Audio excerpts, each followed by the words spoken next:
Hello students, हम लोगों ने third law of motion last class में कंप्लीट कर लिया था और आज की क्लास में हम एक बहुत इंपॉर्टेंट डेरिवेशन पढ़ेंगे।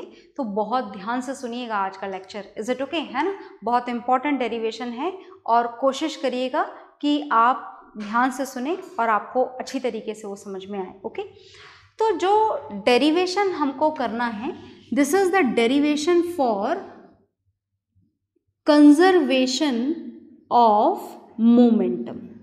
हमको ये डेरिवेशन करना है एक लॉ को प्रूव करने के लिए, and this law is law of conservation of momentum. Is it okay? अब कंजर्वेशन का क्या मतलब होता है? मोमेंटम का मतलब तो आप समझते हो बहुत अच्छी तरीके से, याद है ना मोमेंटम। मैं आपको एक बार रिमाइंड करवा देती हूँ, सुनिएगा। मोमेंटम भी हम एक बार पढ़ लेते हैं। Momentum is denoted by the simple p and this is the product of mass and velocity.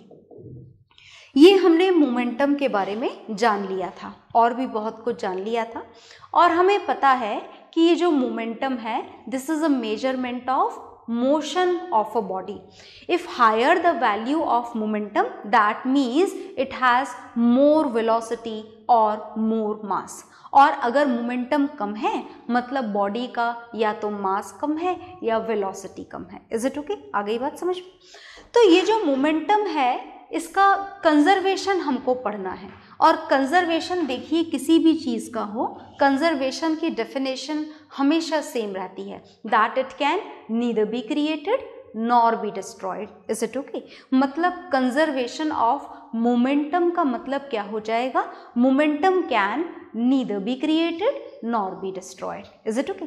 पर आखिर कहाँ क्रिएशन और कहाँ डिस्ट्रक्शन की बात हो रही है, ये बात हमको यहाँ पर समझ में नहीं आई, तो मैं इसको आपको समझाती हूँ, सुनिएगा ध्यान से।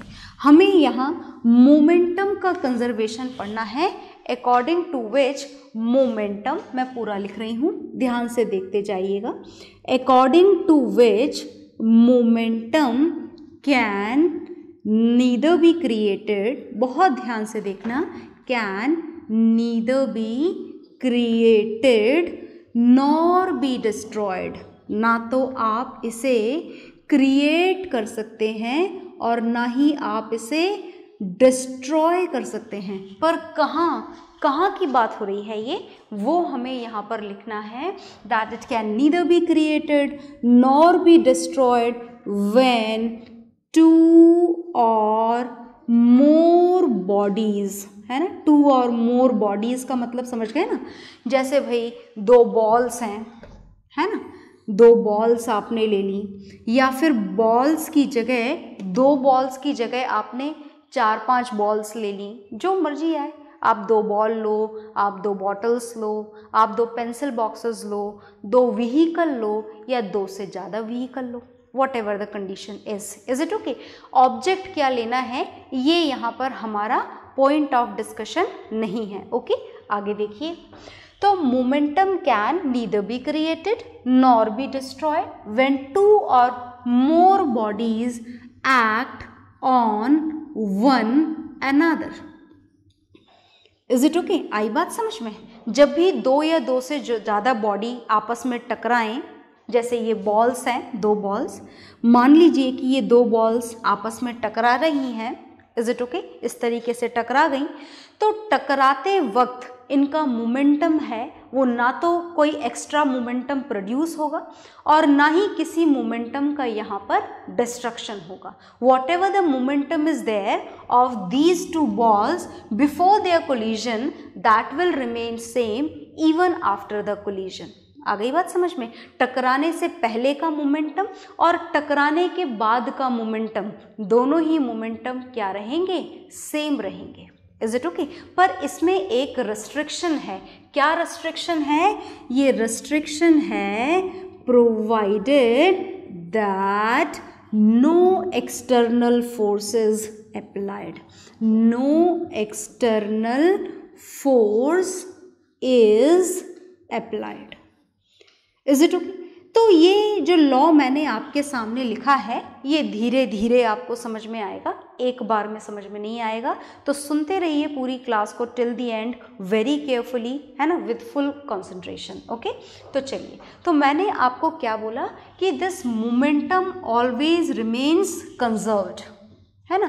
कोई सी भी टक्कर हो, जैसे यहाँ पर मैंने आपको समझाया these balls are going to collide with each other, टक्कर होने वाली है, आपने इस तरीके से दोनों को एक पर्टिकुलर डायरेक्शन में मूवमेंट प्रोवाइड करा, तो whatever the collision is there, है ना, whatever the momentum is there, जो भी मोमेंटम था, मोमेंटम बिफोर देयर कोलिजन, बहुत ध्यान से सुनना, momentum before there collision is always remains same as the momentum after collision।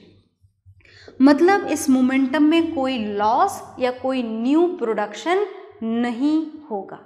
Is it okay? तो चलिए, इस कंजर्वेशन ऑफ मोमेंटम के लिए ही हमको एक एजम्पशन लेकर के डेरिवेशन करना है। तो मैं फ़िलहाल जो बोर्ड पर लिखा हुआ है इसे रफ करने जा रही हूँ, और रफ करने से पहले आप इसका जो थ्योरेटिकल जो पॉस्टुलेट आपके सामने लिखा हुआ है उसे नोट डाउन करेंगे। ओके,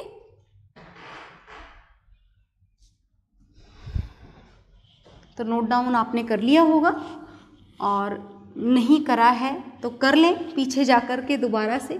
और अब हम जो इसका डेरिवेशन करने जा रहे हैं वो बहुत ध्यान से सुनना, क्योंकि बहुत इम्पॉर्टेंट है। ओके, तो चलिए, हम यहाँ पर दो बॉडीज़ कंसीडर करेंगे। जैसा कि आपने पढ़ा था लॉ के अंदर कि बॉडीज़ दो से ज़्यादा भी हो सकती हैं, पर हम दो से ज़्यादा बॉडी यहाँ पर नहीं लेंगे, हम दो ही बॉडीज़ लेंगे। तो देखिएगा ध्यान से, जो दो बॉडीज़ हम लेने जा रहे हैं, बहुत ध्यान से सुनना, है ना, बहुत इम्पॉर्टेंट डेरिवेशन है ये, और थोड़ा सा लंबा भी है, इसलिए ध्यान से देखिएगा। तो देखिए, ये मैंने बनाया है ट्रक। ओके, ये ट्रक है, आ गई बात समझ में? और ये जो ट्रक है, इस ट्रक की टक्कर हम करवाएंगे विद अ कार। ये हमने बनाई कार, ठीक है। तो this is a truck and the another body is car. ये दो बॉडीज हमने यहाँ पर कंसीडर करी हैं, जिसके लिए हम यहाँ पर कंजर्वेशन ऑफ मोमेंटम का डेरिवेशन करने जा रहे हैं, according to which momentum remains conserved when two और more bodies comes in the contact of each other or act upon each other. In that condition, this momentum can neither be created nor be destroyed. Is it okay? तो चलिए, हम यहाँ पर कुछ physical quantities का भी assumption कर लेते हैं। हम मानते हैं यहाँ पर कुछ बातों को, सुनिएगा ध्यान से। हमने अज्यूम किया that the mass of truck be m1 and let the mass of car be m2। बहुत ध्यान से सुनते जाइएगा। Is it okay? And one more assumption is needed here. Let the mass, sorry, not mass, let the initial velocity of truck be u1 and this truck is moving in this direction. कौन सी direction में जा रहा है? इस वाली direction में. And the car is also moving in the same direction but with a different initial velocity, that is u2. तो हमने यहाँ पर जो मान लिया है, पहले अभी टक्कर हुई नहीं है ना, अभी कोलिजन हुआ नहीं है दोनों के बीच में, तो हमने ट्रक का मास कितना अज्यूम करा? m1, कार का m2. Truck and car they both are moving in the same direction, in this direction, but with the different initial velocities. For truck it is u1 and for this car it is u2. तो हमारे इस conservation of momentum के अकॉर्डिंग क्या होना चाहिए? Momentum before collision लिख देती हूं मैं यहाँ पर. Whatever the momentum is there, momentum before collision, बहुत ध्यान से देखिएगा, momentum before collision is equal to, that should be equal to momentum after collision. Is it okay? तो देखो भी, आफ्टर कोलिजन का सीन तो हमें पता ही नहीं है, क्योंकि अभी तक कोलिजन हुआ ही नहीं है. ओके, तो अभी तो कोलिजन होगा, थोड़ी देर बाद हम करवाएंगे, उससे पहले हम बिफोर कोलिजन की कंडीशन लिख लेते हैं। ध्यान से देखिएगा, what will be the momentum before collision. Momentum का फॉर्मूला तो याद है ना, मास इनटू वेलोसिटी। तो अगर मैं आपसे पूछूं कि what is the momentum of this truck, तो आप क्या बताओगे, m1 into u1, its mass into its velocity. अगर आपसे कार का मोमेंटम पूछा जाए तो कार का मोमेंटम क्या बताओगे, मास of car into its initial velocity, है ना। तो अगर मैं आपसे टोटल मोमेंटम बिफोर कोलिजन पूछूं, तो टोटल मोमेंटम जानने के लिए तो हमारे इस सिस्टम में कितनी बॉडीज हमने सेलेक्ट करी है, 2। ज़रूरी है 2 ही सेलेक्ट करें? नहीं, ऐसा ज़रूरी नहीं है, पर आपकी क्लास 9th का सिलेबस 2 ऑब्जेक्ट में कंप्लीट हो जाएगा। So you don't need to think about 2 or more bodies, is it okay? We will always consider these 2 bodies only. So if we are going to calculate the total momentum before collision, then what it would be, क्या होगा, देखिएगा ध्यान से। उसके लिए हमें truck का momentum और कार का मोमेंटम ऐड करना होगा। तो ट्रक का मोमेंटम कितना देखा अभी आपने, m1 into u1, is it okay? Plus कर दें, प्लस मोमेंटम ऑफ कार। जितनी आसानी से मैंने बोला कि टोटल मोमेंटम निकालने के लिए आप प्लस कर दो, ये इतना आसान काम नहीं है। हमने यहाँ पर प्लस इसलिए करा क्योंकि ये जो मोमेंटम है, the both vehicles are having the momentum in the same direction।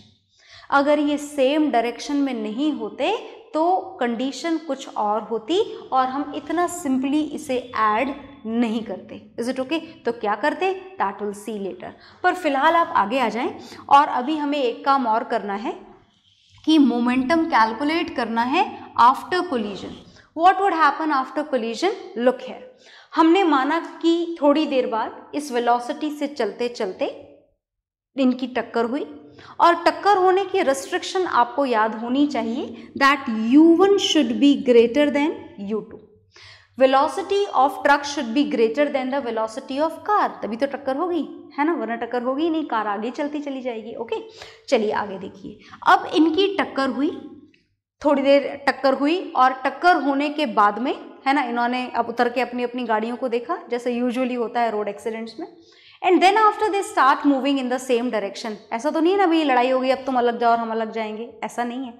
Still they have to move in the same direction because in that direction only they are having their destination.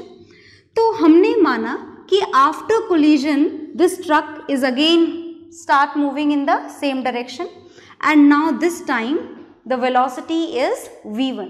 हमने मान लिया after collision the velocity is changed now and let it be v1, and the velocity of car after collision let it be v2। अब अगर आपके मन में ये आ रहा है कि हमने इन वेलोसिटीज को अलग क्यों मान लिया, v1 और v2 क्यों मान लिया, क्या ये सेम वेलोसिटी से दोबारा मूव नहीं कर सकते? बिल्कुल कर सकते हैं। In that condition we will substitute the same values of velocities if it is there in the numerical, और अगर अलग होंगी तो हम अलग कर लेंगे। फिलहाल ये मानते हुए कि ये अलग वेलोसिटी से मूव करेंगे, हमने अलग सिंबल्स ले लिए हैं, इज इट ओके? आगे देखिए। Now for this formula the momentum after collision has to be written. तो चलिए आफ्टर कोलिजन लिखते हैं। आफ्टर कोलिजन अगर आपको मोमेंटम निकालना हो, then what it would be for this truck, क्या होगा, mass of truck into velocity of truck. ये है ना आफ्टर कोलिजन वाली वेलोसिटी। तो ट्रक का मोमेंटम आफ्टर कोलिजन क्या हुआ, m1 v1, और कार का मोमेंटम आफ्टर कोलिजन क्या होगा, m2 इंटू v2। और दोबारा हमने ऐड करा है, इज इट ओके? क्या टोटल निकालने के लिए हमेशा ऐड नहीं करना होगा? नहीं। If they are moving in the opposite direction तो ऐड करने का तरीका कुछ और होगा, जो मैं आपको बाद में बताऊंगी। फिलहाल आप जिस तरीके से लिखा गया है उसी तरीके से समझें। तो this is the formula which has to be derived for the conservation of momentum. ये तो हमने अप्लाई कर दिया कंजर्वेशन ऑफ मोमेंटम और जान लिया कि ये फॉर्मूला आना चाहिए। अब ये फॉर्मूला आया कैसे, किस तरीके से डिराइव हुआ उसका डेरिवेशन हमको देखना है। तो फिलहाल मैं इसे यहाँ से रफ करूँगी, पर आप नोट डाउन कर लीजिएगा ताकि इन द एंड आप चेक कर पाएँ, वेरीफाई कर पाएँ कि हमने जो डेरिवेशन करा है वो इससे मैच कर रहा है या नहीं मैच कर रहा है। तो आप प्लीज़ इसे नोट डाउन ज़रूर करिएगा। ओके, तो कर लिया होगा आपने नोट डाउन, नहीं करा है तो आप करें ज़रूर, क्योंकि चेकिंग आप ही को करनी है कि हम जो डेरिवेशन करने जा रहे हैं उसका रिजल्ट हमें सेम मिल रहा है या नहीं मिल रहा है। ओके, तो चलिए आगे चलते हैं। ट्रक का मास यहाँ दोबारा लिख देते हैं, this is m1।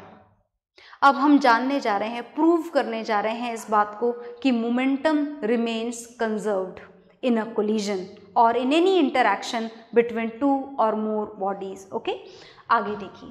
So to prove this conservation of momentum, we are going to take the help of third law of motion. किसकी मदद लेंगे हम मदद लेंगे थर्ड लॉ ऑफ मोशन की मदद लेंगे हम। Is it okay? जानते हैं ना आप third law of motion, each and every action has an equal and opposite reaction। तो बहुत सारी फिजिकल क्वांटिटीज़ हमने यहाँ पर ऑलरेडी मेंशन कर दी हैं। मैं आपको दोबारा से याद दिला दूँ कि कौन कौन सी फिजिकल क्वांटिटी किस किस चीज़ को रिप्रेजेंट कर रही है। So look here very carefully. Here this m1 and m2 are the masses of truck and car respectively. u1 and u2 are their initial velocities before collision. And v1 and v2 are their final velocities after collision. Okay? इस condition को मैं यहाँ से हटा रही हूँ, याद रखिएगा कंडीशन बदली नहीं है, सेम ही है, पर हमें फिलहाल इसकी ज़रूरत नहीं है। ओके, अब हमें यहाँ पर क्या अप्लाई करना है? Third law of motion, according to which each and every action has an equal and opposite reaction. तो सुनिएगा ध्यान से, ये जो ट्रक है ये कार से टकराई, तो ट्रक ने कार के ऊपर फोर्स लगाया क्या? बिल्कुल लगाया, है ना। और हम इस फोर्स को विच is applied on the car, इस फोर्स को हम F2 से डिनोट कर दें। सिंबल सेलेक्ट करना हमारी मर्जी होती है, आप चाहो तो F2 लो, चाहो तो F लो, चाहो तो FA लो, जो आपकी मर्जी हो। Is it okay? तो हमने माना कि कार के ऊपर जो ट्रक ने फोर्स लगाया है दिस इज F2। F2 लेने का कारण बस इतना सा है कि देखिए हमने कार के लिए सारे symbol M2, U2, V2 use करे हैं, इसलिए फोर्स भी हमने F2 ले लिया। And the force which is applied by the truck on the car is known as action. क्या बोलेंगे हम इसे? एक्शन। और क्या होगा एक्शन का? रिएक्शन। रिएक्शन क्या होगा? रिएक्शन ये होगा कि कार भी ट्रक पे फोर्स लगाएगी। ये कोई हंसने वाली बात तो नहीं है बिल्कुल भी। क्या कार वास्तव में ट्रक पर फोर्स लगा सकती है? बिल्कुल लगाएगी। बराबर लगाएगी? बिल्कुल बराबर लगाएगी। And let the force applied by the car on the truck be F1। देखो फोर्स तो दोनों पे ही लगेगा, बिल्कुल बराबर। जितना फोर्स ट्रक कार पे लगाएगी उतना ही फोर्स कार ट्रक पे लगाएगी, है। Exactly the force will be same. अगर ट्रक ने 100 न्यूटन का फोर्स लगाया है तो कार भी ट्रक पे एग्जैक्टली 100 न्यूटन का ही फोर्स लगाएगी। पर इफेक्ट किस पर ज़्यादा होगा? बुरा इफेक्ट कार पर या ट्रक पर? कार पर। कारण याद है ना, because the mass of car is less therefore it's acceleration will be more. और इसका एक्सेलरेशन ज़्यादा होने के कारण जो इफेक्ट है, बैड इफेक्ट, एडवर्स इफेक्ट, जो भी आप बोलना चाहें, वो कार पर ज़्यादा होगा। यहाँ पर ट्रक का मास बहुत ज़्यादा है, तो जिसका मास ज़्यादा होता है उसका क्या कम होता है? Acceleration. And because of that जो एडवर्स इफेक्ट होगा, जो एक्सीडेंट का, वो ट्रक पर कंपैरेटिवली कैसा होगा? कम होगा, है ना, सेम फोर्स लगने के बाद भी। Is it okay? तो चलिए हम इस थर्ड लॉ ऑफ मोशन को अप्लाई करेंगे और अप्लाई करना शुरू करते हैं। According to this third law of motion, these two forces F1 क्या है मैं लिख देती हूं पहले theoretically. F1 is the force applied, बहुत ध्यान से देखिएगा, force applied by car. Is it okay? किस पर? On truck. This is denoted by the symbol F1। हमने डिनोट कर दिया है, हमने सिंबल मान लिया है इसका, कितना माना है F1। And this is exactly equal to force applied. कौन अप्लाई कर रहा है फोर्स अब? By truck. किस पर अप्लाई कर रहा है truck force? On the car. और इसको हमने क्या सिंबल दिया है? ऊपर ही लिख देते हैं, इसको हमने सिंबल दिया है F2। तो ठीक बात है ऐसा लिखना, या फिर कोई कमी बाकी रह गई है इसके अंदर? चलिए ढूंढते हैं, कोई कमी तो छोड़ दी गई है। Force applied by car on the truck is exactly equal to force applied by truck on car according to third law of motion, which says each and every action has an equal and opposite reaction। तो opposite sign तो हमने mention ही नहीं करा हमारे इस theoretical point के अंदर। Opposite sign को, अपोजिट डायरेक्शन को हम कैसे रिप्रेजेंट करते हैं हमारी फिजिक्स में? जहां वेक्टर क्वांटिटीज के साथ में अपोजिट डायरेक्शन आ जाए, वेक्टर क्वांटिटी है ना फोर्स, तो जैसे ही वेक्टर क्वांटिटी के साथ में अपोजिट डायरेक्शन आ जाए उसको हम मेंशन करते हैं हमेशा विद अ नेगेटिव साइन। तो यहाँ पर भी हमें इन फोर्सेस को सिर्फ बराबर नहीं करना है, लॉ पूरी तरीके से अप्लाई करना है, according to which it's equal and opposite reaction. तो इक्वल के लिए हमने देखो ये इक्वल टू का साइन लगा रखा है, और अपोजिट डायरेक्शन के लिए नेगेटिव। समझे ना अपोजिट डायरेक्शन का मतलब? ट्रक ने कार पर फोर्स किधर लगाया? इस डायरेक्शन में, इन दिस डायरेक्शन। कार ने ट्रक पर फोर्स किधर लगाया? इन towards the truck. Is it okay? तो डायरेक्शन अपोजिट हो गई ना? बिल्कुल अपोजिट हो गई। तो चलिए इसको हम आगे कंटिन्यू करते हैं डेरिवेशन को। देखिएगा ध्यान से, this is the force applied by car on truck, मतलब this is the force applied on the truck, है ना? तो इसके लिए हम mass of truck into acceleration of truck ऐसा ही लिखेंगे ना। फोर्स का फॉर्मूला यही होता है ना, मास इनटू एक्सेलरेशन। लिख दिया हमने। इज इक्वल टू, माइनस का साइन लगाना मत भूलना, ये माइनस वाला ये यहाँ लगा दिया हमने। आगे देखिए, is equal to force applied by truck on the car and this is F2। okay, so F2 is the force applied on the car। okay, for that mass of car has to be multiplied with the acceleration of car and it is done। चलिए आगे चलते हैं। तो m1 की जगह तो आप m1 ही लिखेंगे, पर एक्सेलरेशन का फॉर्मूला तो याद है ना आपको? मैं यहाँ दोबारा लिख देती हूँ, याद नहीं है तो याद हो जाएगा। This is v minus you upon T, हमने पढ़ा था मोशन चैप्टर में। दोबारा से मैं रिमाइंड करा रही हूँ, ध्यान से सुनिएगा। According to this acceleration is equal to v is final velocity of the body, u is initial velocity of the body and t is time। okay, तो आगे चलिए।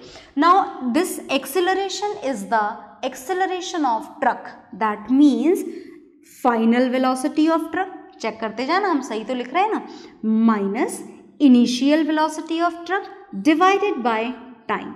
ये टाइम कौन सा टाइम है? This is the time of collision, u1 से v1 होने वाला टाइम है ये। Okay, is equal to minus m2। अब इसके एक्सेलरेशन की वैल्यू भी लिख दें, and this is the acceleration of car. Acceleration का फॉर्मूला सेम रहेगा, final velocity minus initial velocity upon time.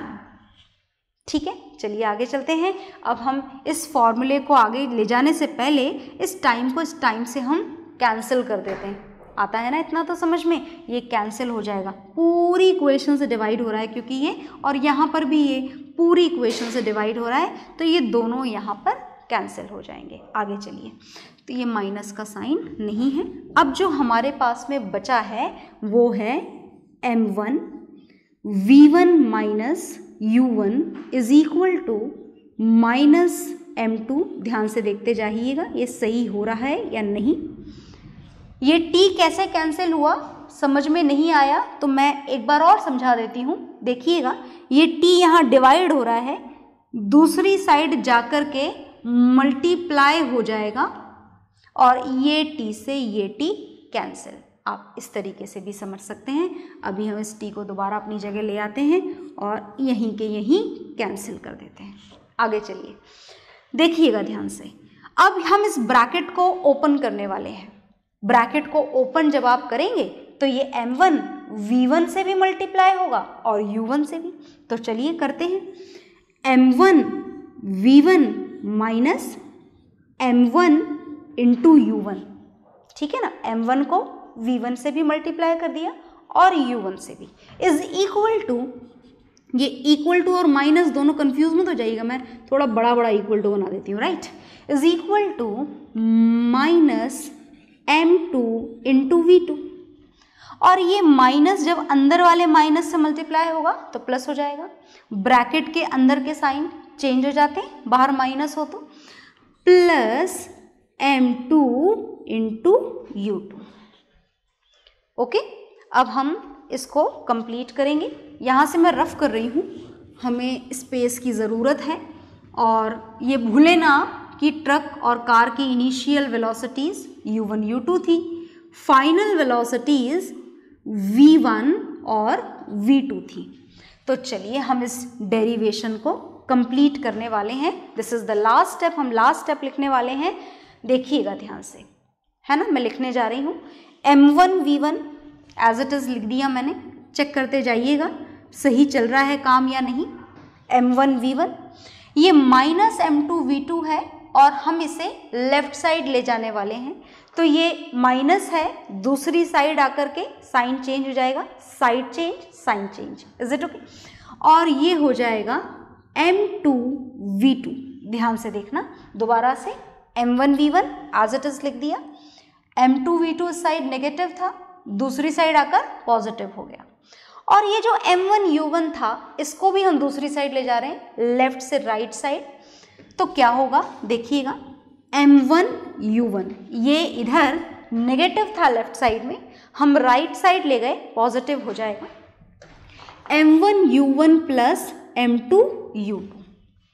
तो क्या ये वो इक्वेशन आ गई जो हमने शुरू में देखी थी? बिल्कुल ये वही इक्वेशन है। ये जो लेफ्ट साइड लिखा हुआ है, this is the total momentum after collision. ये आफ्टर कोलिजन का मोमेंटम है, राइट। एंड देख लो आप ध्यान से, चेक कर लो, m1 v1 is the momentum of truck after collision, m2 v2 is the momentum of car after collision, is equal to m1 u1 plus m2 u2। m1 u1 और m2 u2 क्या है check करिए। m1 u1 is the total momentum of truck before collision, and m2 u2 is the total momentum of car before collision. So finally this right hand side gives us the total momentum before collision. So finally जो हमें prove करना था वो हम prove कर चुके हैं, and this is the formula which we obtained with this complete derivation, which only shows the conservation of momentum, according to which if any two or more bodies act on one another in any way, in that case momentum remains conserved. Is it okay?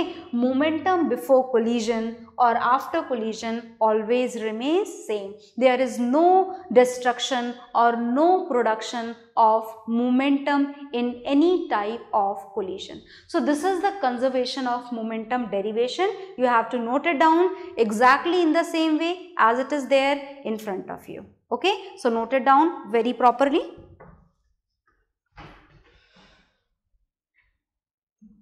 तो आप video pause करके note down कर लेंगे इसको, और इसके बाद में हम इसको यूज़ करके कुछ क्वेश्चंस करेंगे, पर वो हम करेंगे नेक्स्ट क्लास में। Okay, bye everyone.